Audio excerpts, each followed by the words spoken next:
How Chelsea will set up under Frank Lampard this season. Before the video starts, make sure you subscribe to the channel and click the bell so you don't miss out on any of the season previews, transfer analysis or fantasy football videos coming up over the next few weeks. Give this video a like if you enjoy it and check out the quiz question in the comment section below. First of all, I'll be outlining the systems that Chelsea and Lampard at Derby used last season before getting into how I believe Lampard will set up this Chelsea side this season. Last season, Chelsea used only a position-oriented 4-3-3 system under Maurizio Sarri. The system would revert to a flat 5 in midfield when out of possession, creating a 4-5-1, allowing Chelsea to sit off the opposition when they had established secure possession in the middle third. Chelsea's main weakness in the system seemed to be Jorginho's lack of athleticism and tackling ability, which became evident when he was left to cover the centre midfield on his own, which led to the opposition bursting through Chelsea's midfield with ease. In possession, Chelsea's play was funneled down the left-hand side a lot, due to the ability of Hazard to advance the attack at pace with close control dribbles and quick interplay. Jorginho was used as the main deep-line playmaker in the side in that reduced position, where he could use his long passing range and vision to open up chances for players ahead of him. But with Sarri moving to Turin and Frank Lampard coming in to replace him, what are the different systems that Lampard could use with this current crop of Chelsea players, particularly using the loan army that will need to be used with Chelsea banned from signing players in this summer's transfer window? Well, at Derby, Lampard was tactically versatile and used a number of different systems.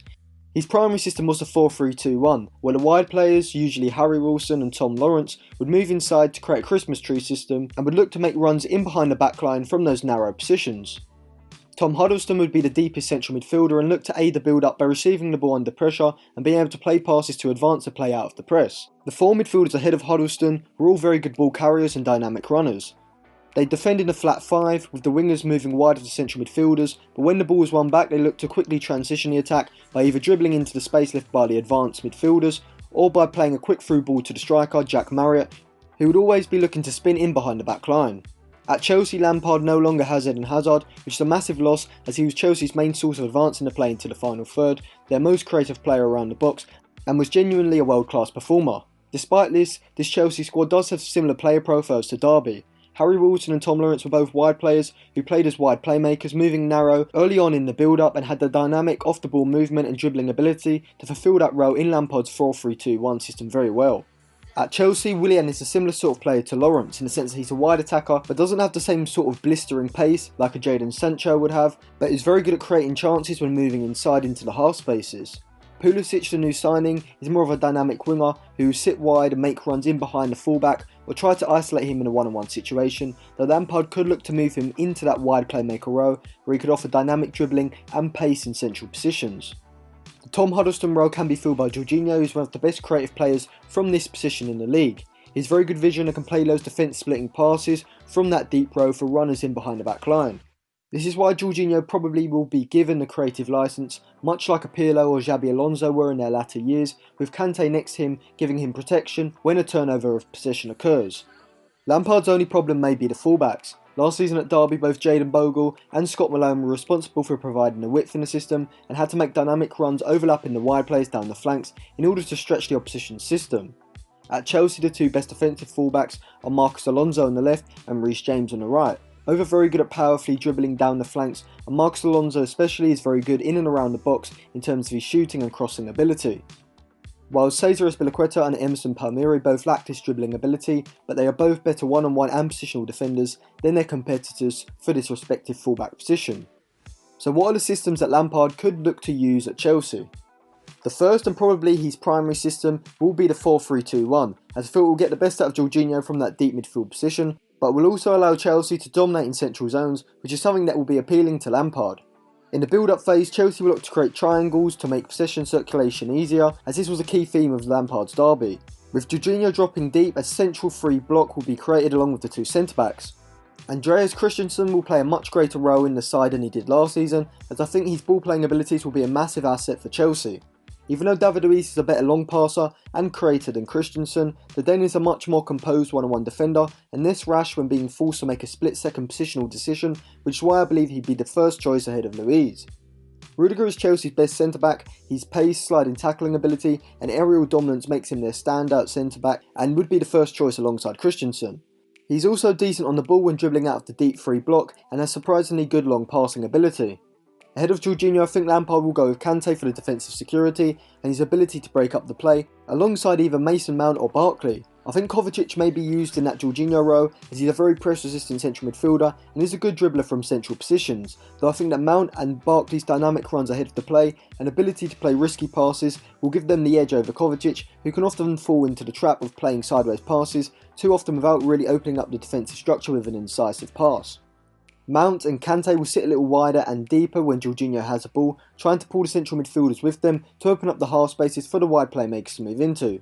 Though when a turnover happens and Chelsea win the ball back in the centre of the park, Mount and Kante will be tasked with making direct runs with the ball beyond the midfield, which was a key component of Mount's job in the Derby midfield. Ahead of the midfield three, I think Lampard will go with Willian from the left and Pulisic from the right. Willian, despite not being regarded as a top performer in the Premier League, does put up some impressive numbers. He completed the most key passes per 90 minutes in the Premier League last season with 3.4, ahead of Kevin De Bruyne, Eden Hazard and James Maddison. Playing him from the left will allow him to move into those half spaces, receive the ball and have a more natural body position to play those through balls for the forward or right-sided player. Pulisic on the right has a different sort of skill set to Willian. He only created 1 key pass per game last season and 0.9 per game the season before. He could be used in this narrow position where he can look to be the ball carrier who can transitionally attack quickly when he receives the ball after a turnover.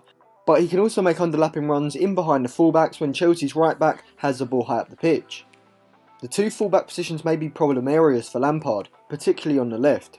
Out of Marcos Alonso and Emerson, Alonso is a better offensive left back, as seen as he created 1.1 key passes per game last season, while Emerson only managed 0.5 per game. Emerson, however, is a better defensive fullback, particularly positionally, where Alonso often lets his run and move in front of him from crossing positions, as his defensive awareness is not very good at all. Out of the 2, I think Lampard should go with Emerson as he's better defensively, and although he lacks the same ability to create chances from crossing situations, he's a better dribbler than Alonso, which is an asset that could be valuable to have in a fullback, with the wide players moving inside and leaving the left back one-on-one with the opposition's right back. On the right, Cesar Azpilicueta offers defensive security and crossing ability from deep, so would be a stable choice, though the youngster Reece James does possess the explosive dribbling ability and pace that Lampard used with Jadon Bogle at right back for Derby last season.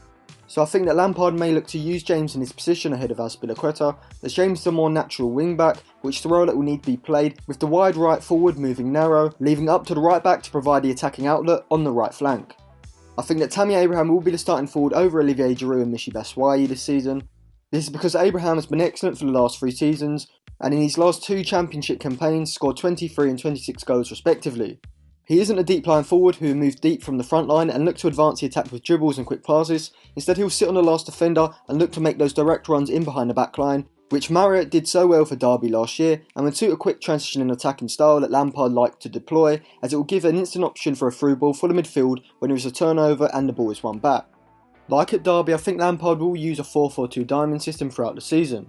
In games where the opposition has a positional weakness in the fullback positions or has very offensive fullbacks, playing 2 split strikers would allow Lampard's side to exploit the space between the centre-back and the fullbacks, or give a good counter-attacking option with the forwards peeling off the centre-backs and running into the channels when the fullbacks are caught high up the pitch.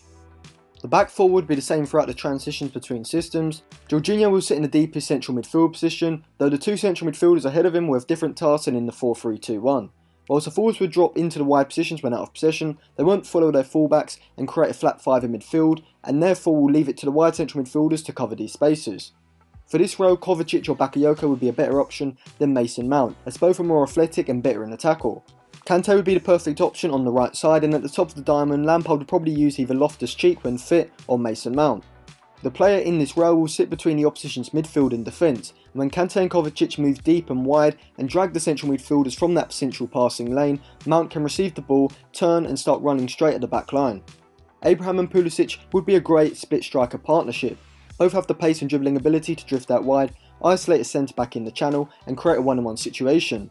Abraham has that natural peeling off movement around the box to create a passing option, which works well in a 2-striker system as it forces one centre-back to be pulled out wider off his central position or risk allowing the striker too much space. This system would be best deployed against teams who play a double pivot in midfield, where the attacking midfielder can move in between the both of them, and if the team likes to press high and aggressively, when the midfield moves up the field, Mount can move in behind them, ready to receive the ball. This could be the system that Lampard looks to play against Manchester United on the opening day, as they will likely defend in a 4-2-3-1 system, making them vulnerable to this sort of scenario.